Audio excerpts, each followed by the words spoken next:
हमारे इतिहास के इस अहम मौके पर जब वर्षों के संघर्ष और जद्दोजहद के बाद हम अपने देश के शासन की बागडोर अपने हाथों में लेने जा रहे हैं, हमें उस परमपिता परमात्मा को याद करना चाहिए जो मनुष्यों और देशों के भाग्य को बनाता है।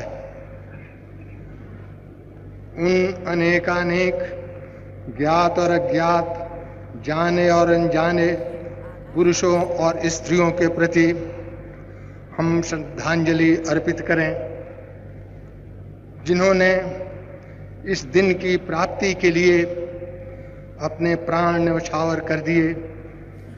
हंसते हंसते फांसी की तख्तियों पर चढ़ गए, गोलियों के शिकार बन गए, जिन्होंने जेल खानों और काला पानी के टापू में घुल घुल कर अपने जीवन का उत्सर्ग किया, जिन्होंने बिना संकोच माता पिता, स्त्री संतान, भाई बहन, यहाँ तक कि देश को भी छोड़ दिया और धन जन सबका बलिदान कर दिया। आज उनकी तपस्या और तप का ये फल है, हम इस दिन को देख रहे हैं। हम अपनी श्रद्धा और भक्ति का उपहार महात्मा गांधी को भी भेंट करें। 30 वर्षों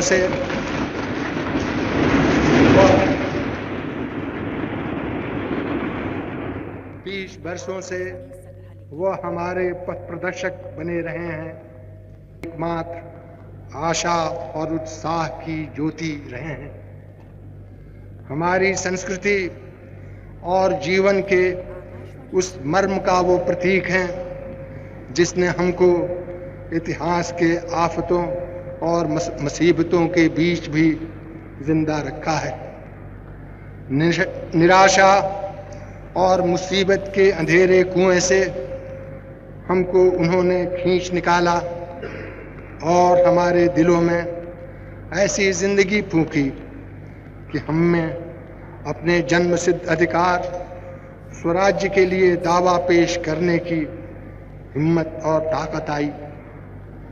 उन्होंने हमारे हाथों में सत्य और अहिंसा का अचूक अस्त्र दिया, जिसके जरिए बिना हथियार उठाए स्वराज्य का अनमोल रत्न इतने कम दाम में इतने बड़े देश के लिए और यहाँ के करोड़ों आदमियों के लिए हमने हासिल किया। हमारे जैसे कमजोर लोगों को भी उन्होंने बड़ी चतुराई के साथ, अचल संकल्प के साथ और देश के लोगों में, अपने अस्त्र में और सबसे अधिक ईश्वर में अटल विश्वास के साथ आगे बढ़ाया। हमारा कर्तव्य है कि हम सच्चे और अटल बने रहें। मैं आशा करता हूं कि अपनी विजय की घड़ी में हिंदुस्तान उस अस्त्र को नहीं छोड़ेगा और उसके मूल्य को कम करके नहीं आंकेगा, जिसने उसे निराशा के गर्त से निकालकर ऊपर उठाया है और जिसने अपनी शक्ति और उपयोगिता का भी पूरा प्रमाण दे दिया है। संसार के भविष्य के निर्माण में जब लड़ाई से दुनिया के लोग ऊबे और घबराए हुए हैं, उस अस्त्र को बड़ा काम करना है।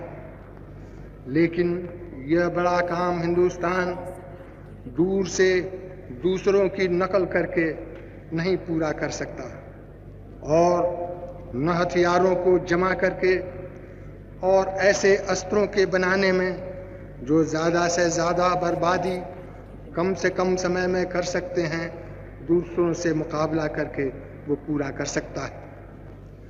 आज इस देश को मौका मिला है और हम आशा करते हैं कि इसमें इतनी हिम्मत और शक्ति होगी, वो संसार के सामने मृत्यु, बर्बादी से बचाने का अपना अस्त्र पेश कर सकेगा। संसार को इसकी ज़रूरत है, और अगर वह लड़खड़ाते हुआ बर्बरता के युग में जहाँ से वो आज निकल आने का दम भरता है, फिर पहुँचना नहीं चाहता, तो वो इसका स्वागत भी करेगा। दुनिया के सभी देशों को हम विश्वास दिलाना चाहते हैं कि हम अपने इतिहास के अनुसार सबके साथ दोस्ती और मित्रता का बर्ताव रखना चाहते हैं। किसी से हमारा कोई द्वेष नहीं है, हमें किसी के साथ घात नहीं करना, और हम उम्मीद करते हैं कि हमारे साथ कोई ऐसा नहीं करेगा। हमारी एक ही आशा और अभिलाषा है, और वो ये है कि हम सबके लिए स्वतंत्रता और मानव जाति में शांति और सुख स्थापित करने में मददगार हो सके। जिस देश को ईश्वर ने और प्रकृति ने एक बनाया था, उसके आज दो टुकड़े हो गए हैं। बिछुड़ना हमेशा दुखदाई हुआ करता है। नज़दीक के लोगों से बिछुड़ना तो दुखदाई होता ही, ऐसे लोगों से भी बिछुड़ना जिसके साथ थोड़े ही दिनों का संबंध होता है, दुखदाई होता है। इसलिए मुझे यह कहना पड़ता है कि इस बंटवारे से हमारे दिल में दुख है, मगर इसके बावजूद हम आपकी तरफ से और अपनी ओर से पाकिस्तान के लोगों को अपनी नेक नियति और उनकी तरक्की और कामयाबी के लिए अपनी सदिच्छा और सद्भावना प्रकट करना चाहते हैं।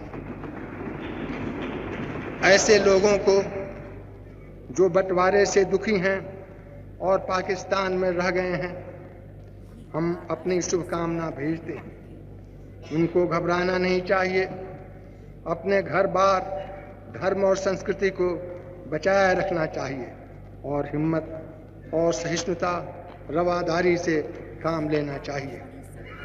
उनके ऐसा भय करने का कोई कारण नहीं कि उनके साथ ठीक और न्यायपूर्ण बर्ताव नहीं होगा और उनकी रक्षा नहीं होगी। जो आश्वासन दिया गया है उसको मान लेना चाहिए, और जहाँ पर आज वो रह रहे हैं वहाँ अपनी वफादारी और सच्चाई से अपनी मुनासिब जगह उन्हें हासिल करनी चाहिए। हिंदुस्तान के अल्पसंख्यक लोग हैं, उनको हम आश्वासन देना चाहते हैं कि उनके साथ ठीक और इंसाफ का बर्ताव होगा, और उनके और दूसरों के बीच कोई फर्क नहीं किया जाएगा। उनके धर्म और संस्कृति, उनकी भाषा सुरक्षित रहेंगी, और नागरिकता के सभी अख्तियार और अधिकार उनको मिलेंगे। उनसे आशा की जाएगी कि जिस देश में वे रहते हैं उसकी तरफ और उस देश के विधान की तरफ वे वफादार बने रहें। सभी लोगों को हम ये आश्वासन देना चाहते हैं कि हमारी अथक कोशिश होगी कि देश से गरीबी और दीनता, भूख और बीमारी दूर हो जाएं। मनुष्य मनुष्य के बीच से भेदभाव उठ जाए, कोई मनुष्य दूसरे का शोषण न कर सके, और सबके लिए सुंदर समुचित जीवन बिताने का साधन जुटा दिया जाए। हम एक बड़े काम में लगने जा रहे हैं। हम आशा करते हैं कि देश के सभी लोग हमारे इस काम में मदद और सहयोग देंगे, और संसार के दूसरे देश अपनी सहानुभूति और सहायता देंगे। हम आशा करते हैं कि हम अपने को इस योग्य साबित कर सकेंगे। ईश्वर हमारी भला करे।